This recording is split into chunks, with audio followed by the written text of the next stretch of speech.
Hello everyone, the question says that given that a vector dot b vector is equal to 0 and a vector cross b vector is equal to 0, what can you conclude about the vectors a vector and b vector? तो आइए इस question को solve करते हैं। Solve करते समय सबसे पहले हम पहली कंडीशन ले लेते हैं जो कि हमारे पास a vector dot b vector is equal to 0 है।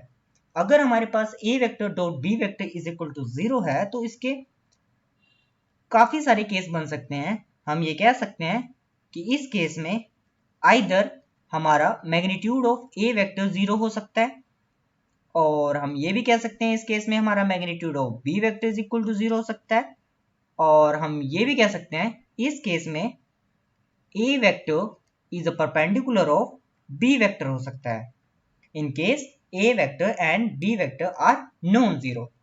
इसके बाद हमारे पास जो दूसरा केस दे रखा है कि a vector cross product of b vector is equal to 0, इस केस के लिए हम ये कह सकते हैं कि आइदर इस केस में magnitude of a vector is equal to 0 हो सकता है, और हम ये कह सकते हैं magnitude of b vector is equal to 0 हो सकता है, और अगर ऐसा कुछ हुआ तो इस केस में हम ये भी कह सकते हैं जो हमारे पास a वेक्टर है वो b वेक्टर के पैरेलल आ जाएगा। तो इस केस में भी a vector and b vector are non zero होना चाहिए।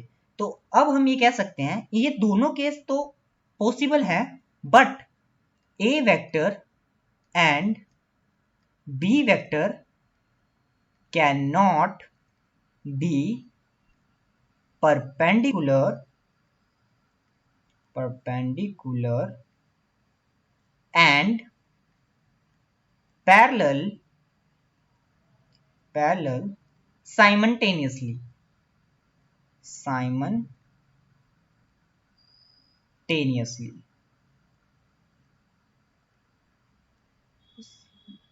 Hence, we can say that a vector modulus of a vector is equal to 0 or modulus of b vector is equal to 0.